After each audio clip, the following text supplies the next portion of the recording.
Hi friends, இன்றைக்கி ஒரு அழகான vlog தான் உங்களோட ஷேர் பண்ணிக்க போகிறேன். இப்போ தான் நீங்கள் ஃபர்ஸ்ட் டைம் நம்மளோட சேனல் பார்க்குறீங்க அப்படின்னா என்னோட ரொட்டீன் vlogsல உங்களுக்கோ உங்களோட லைஃபுக்கோ ஏதோ ஒரு விதத்தில் யூஸ்ஃபுல்லாக இருக்க மாதிரியான சில டிப்ஸை இன்க்ளூட் பண்ணி தான் என்னோட vlogs இருக்கும். ஸோ அந்த மாதிரி இன்றைக்கி ஒரு சூப்பரான டாபிக் பற்றி தான் நான் உங்களோட ஷேர் பண்ணிக்க போகிறேன். ஸோ வாங்க வீடியோக்குள்ளே போகலாம். வெல்கம் டு பிரியாஸ் மதுரைக்காரங்க சமையல். நான் உங்கள் பிரியா. வீடியோக்குள்ளே போகிறதுக்கு முன்னாடி ஒரு சின்ன ரிக்வெஸ்ட், நீங்கள் இந்த வீடியோ பார்த்துட்டு இருக்கும்போதோ இல்லை பார்த்து முடிக்கும் போதோ இதில் இருக்க கண்டென்ட் உங்களுக்கு பிடிச்சிருந்ததுன்னா மறக்காம வீடியோ கீழே இருக்க லைக் பட்டனை கிளிக் பண்ணிக்கோங்க. அப்படி நீங்கள் கொடுக்க போகிற அந்த குட்டி குட்டி லைக்ஸ் எல்லாமே இன்னும் நல்ல நல்ல கண்டென்ட்லாம் நான் உங்களோட ஷேர் பண்ணிக்கிறதுக்கு எனக்கு கொஞ்சம் மோட்டிவேட்டிங்காக இருக்கும். இந்த ரொட்டீன் vlog எப்படி இருந்துச்சு அப்படின்றத ஷார்ட்டாக ஷேர் பண்ணிவிட்டு அப்படியே இன்றைக்கான டாபிக் உள்ளே போயிடலாம். அதுக்கு முன்னாடி என்னோடய வாய்ஸ் கொஞ்சம் சரியில்லாமல் இருக்குது, த்ரோட் இன்ஃபெக்ஷன்னால. ஸோ கொஞ்சம் அட்ஜஸ்ட் பண்ணிக்கோங்க. அண்ட் இன்றைக்கி வந்து மார்னிங் ஒரு அழகான கோலத்தோட நம்மளோட vlog வந்து ஸ்டார்ட் ஆச்சு. அடுத்தடுத்து எனக்கு ஒரு சில க்ளீனிங் ரொட்டீன்லாம் இருந்துச்சு. என்னாச்சு அப்படின்னு பார்த்திங்கன்னா, அன்றைக்கி ஒரு ரொம்ப முக்கியமான வேலையாக வெளியில் கிளம்ப வேண்டியதாகிடுச்சு. அதனால் என்னால் அன்னைய டே vlog-ஐ கண்டினியூ பண்ண முடியாமல் போயிடுச்சு. ஸோ நெக்ஸ்ட் டே சும்மா ரேண்டமாக எடுத்த ஒரு சில க்ளீனிங் ரொட்டீன்லாம் இந்த vlogsோட சேர்த்து 2 days vlogsஸாக உங்களோட நான் ஷேர் பண்ணிக்கிறேன். அப்படியே வாங்க என்னோடய vlog பார்த்துக்கிட்டே இன்றைக்கான ஒரு சூப்பரான டாபிக் உள்ளே போகலாம். இன்றைக்கி நான் பேச போகிற டாபிக் வந்து எதை பற்றி அப்படின்னு பார்த்தீங்கன்னா, நம்மளோட லைஃப்பில் சில விஷயங்கள் நடக்கும்போது நம்மளால் அது உண்மையாகவே இருந்தாலும் நடைமுறையில் இதுதான் சாத்தியம், இதுதான் ஒரு ப்ராக்டிக்கலான உண்மை அப்படின்னு தெரிஞ்சால் கூட நமக்கு அதை ஏற்றுக்க முடியாத ஒரு மனநிலைமையாக இருக்கும். இல்லை நம்மளால் அதை ஏற்றுக்க முடியாது. இன்னொரு சைடு பார்த்திங்க அப்படின்னா ஒரு விதமான கசப்பான உண்மை அப்படின்னு கூட சொல்லலாம். இது நம்மளோட லைஃப்பில் நடந்தாலும் அது கசப்பாக இருக்கும். பட் அதுதான் உண்மை, அதுதான் ரியாலிட்டி லைஃப்பில். அதை நம்ம அக்செப்ட் பண்ணிக்க தான் வேணும் அப்படின்ற மனசு வந்து நமக்கு வந்துடணும். அப்படி வரும்பொழுது லைஃப்பை நம்ம ஃபேஸ் பண்ணக்கூடிய விதம் வந்து மாறும். லைஃப்பை ஈஸியாக கொஞ்சம் ஹேண்டில் பண்ண முடியும். எந்த விஷயத்தையும் கொஞ்சம் ஒரு ஸ்ட்ராங்கான மைண்ட் செட்டோட நம்ம அப்ரோச் பண்ணுறதுக்கு இது நிறைய விதத்தில் ஹெல்ப்ஃபுல்லாக இருக்கும். ஃபர்ஸ்ட் டிப், வாழ்க்கையில் என்ன பிரச்சனை வந்தாலும் சரி அதை ஃபேஸ் பண்ணுறதுக்கான ஒரு மைண்ட் செட்டை வந்து உங்களுக்குள்ளே வச்சுக்கோங்க. ஐயோ இந்த பிரச்சனை வந்துருச்சே, நம்ம இதை விட்டு ஓடிடணும் அப்படின்னு மட்டும் எப்போவுமே நினைக்காதீங்க.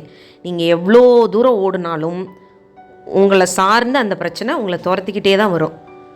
நீங்கள் நின்று அதை கொஞ்சம் பொறுமையாக ஹேண்டில் பண்ணி அந்த பிரச்சனையை சால்வ் பண்ணிங்கன்னா மட்டும்தான் உங்கள் மனசும் ரிலாக்ஸாக இருக்கும், லைஃப்பும் கொஞ்சம் நிம்மதியாக இருக்கும். அதை விட்டுட்டு இப்படி ஒரு பிரச்சனை வந்துருச்சு, இதை விட்டு தள்ளி நின்றுக்கிட்டால் இந்த பிரச்சனை அதுவே சால்வ் ஆயிரும்.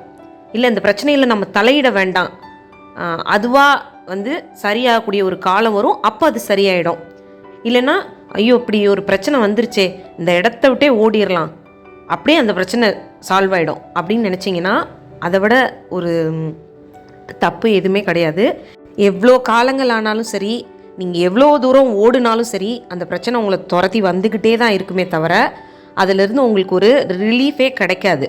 ஸோ லைஃப்பில் எவ்வளோ பிரச்சனைகள் வந்துச்சுனாலும் ஓடுறதை விட்டுட்டு நின்று அந்த பிரச்சனையை எப்படி ஃபேஸ் பண்ணி சால்வ் பண்ணலாம், எங்கே சரி பண்ணுனா அந்த பிரச்சனை கம்ப்ளீட்டாக சரியாகும், நம்மளோட மைண்டு ரிலாக்ஸ் ஆகும், நம்ம வாழ்க்கை நிம்மதியாகும் அப்படின்றத யோசித்து பிரச்சனையை விட்டு ஓடி ஒழியாமல் அதை சரி பண்ணக்கூடிய மனநிலைமையை வந்து உங்களுக்குள்ளே வளர்த்துக்கோங்க.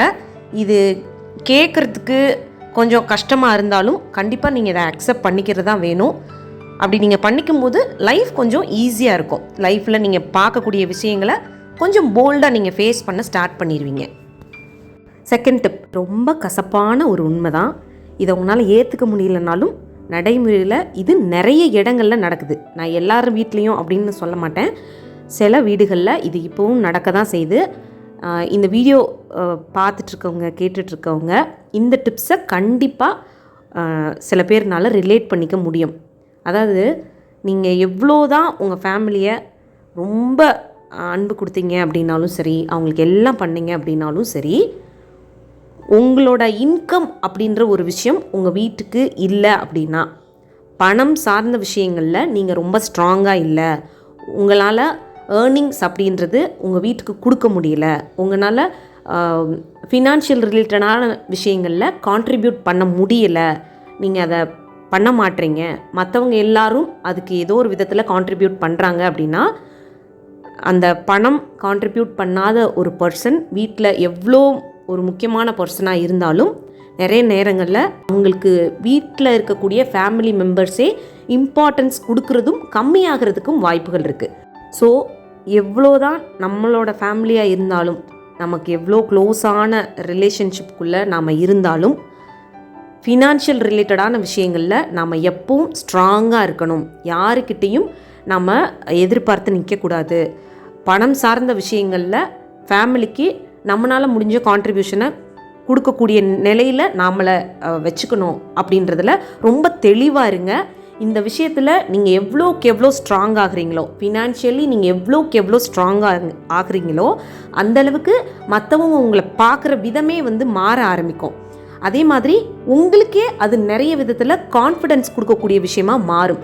ஸோ ஃபினான்ஷியல் அப்படின்ற ஒரு விஷயத்தில் ஜென்ஸாக இருந்தாலும் சரி, லேடிஸாக இருந்தாலும் சரி, எப்பவும் உங்களை ஸ்ட்ராங்காக வச்சுக்கிறதுக்கு முயற்சி பண்ணிக்கிட்டே இருங்க.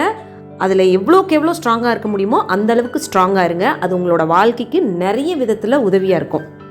தேர்ட் டிப், இது நீங்கள் ஒருத்தருக்கு எந்த விஷயம் பண்ணீங்களோ அதே மாதிரியான விஷயந்தான் அவங்க உங்களுக்கு திரும்ப பண்ணுவாங்க அப்படின்றத மட்டும் லைஃப்பில் எப்பயுமே எக்ஸ்பெக்ட் பண்ணாதீங்க. நீங்கள் ஒருத்தருக்கு ரொம்ப நல்லதே பண்ணியிருக்கலாம், அவங்க நல்லா இருக்கணுன்னே நினச்சி பண்ணியிருக்கலாம், அவங்களுக்கு நல்ல விஷயங்களை நீங்கள் லைஃப்பில் கொடுத்துருக்கலாம். பட் அதே தான் நமக்கும் அவங்க பண்ணுவாங்க அப்படின்ற எதிர்பார்ப்பை எப்போவுமே மைண்டில் வச்சுக்காதீங்க. ஏன்னா மனிதர்களோட குணம் அப்படின்றது எப்போ வேணாலும் எந்த சூழ்நிலையில் வேணாலும் மாறலாம். அப்படி மாறும்பொழுது அவங்க நீங்கள் செஞ்ச நல்லதையே உங்களுக்கு திரும்ப செய்வாங்க அப்படின்றது எந்த ஒரு கட்டாயமும் கிடையாது. ஸோ அதனால் எப்போவும் நீங்கள் யாருக்கு எது பண்ணாலும் அது உங்களுக்கு திரும்ப அதே மாதிரியே சேரும் அப்படின்ற எதிர்பார்ப்பை மட்டும் உங்களுக்குள்ளே வச்சுக்கிட்டு பண்ணாதீங்க.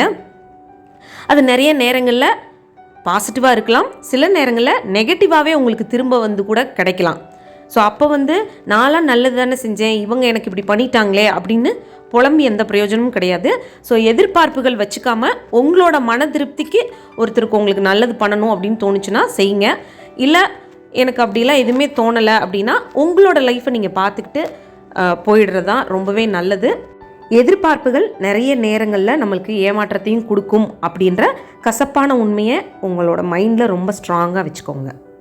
ஒத்துட்டு லைஃப்பில் எப்போவுமே சக்ஸஸ் மட்டுமே இருக்கணும். நான் எந்த விஷயத்தை தொட்டாலும் அது சக்ஸஸாக தான் முடியணும், என் வாழ்க்கையில் எல்லாமே வெற்றியாக தான் அமையணும் அப்படின்னு நினைக்கக்கூடிய பழக்கம் உங்களுக்கு இருந்துச்சுன்னா அதை கொஞ்சம் மாற்றிக்கோங்க. அதாவது மாற்றிக்கோங்கன்னா சக்ஸஸாக இருக்கக்கூடாது அப்படின்னு நெகட்டிவாக திங்க் பண்ண சொல்லலை. ஃபெயிலியர் வந்துச்சுனாலும் அதை அக்செப்ட் பண்ணக்கூடிய மைண்ட் செட்டை உங்களுக்குள்ளே வளர்த்துக்கோங்க அப்படின்னு சொல்கிறேன். ஏன்னா சக்ஸஸை மட்டுமே உங்கள் லைஃப்பில் பார்த்துக்கிட்டே இருந்தீங்கன்னா சடனாக ஒரு ஃபெயிலியர் நீங்கள் எதிர்பார்க்காதப்போ வரும்போது அப்படியே உடஞ்சி போய் உட்காந்துருவீங்க. அடுத்து என்ன பண்ணுறதுன்னு கூட தெரியாமல் போயிடுவீங்க. ஸோ அதனால் சக்ஸஸ் அண்ட் ஃபெயிலியர் ரெண்டையுமே ஈக்குவலாக பார்க்க கற்றுக்கோங்க. என்ன நடந்தாலும் பரவாயில்ல, நான் அதை ஃபேஸ் பண்ணிடுவேன் அப்படின்ற ஒரு மைண்ட் செட் நமக்குள்ளே இருந்துச்சுன்னா லைஃப் ரொம்ப ஈஸியாக இருக்கும். இன்னொரு சூப்பரான vlogல மீட் பண்ணலாம். வீடியோ பிடிச்சிருந்தா லைக் பண்ணுங்கள். தேங்க்யூ.